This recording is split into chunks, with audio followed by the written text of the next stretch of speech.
Let's begin by dragging our clip onto the timeline that we'd like to color grade.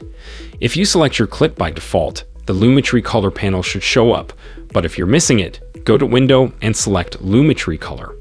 Now in the Lumetri Color panel, open up the Basic Correction tab. Near the top, you'll see an Auto button that you can use to automatically color grade your video.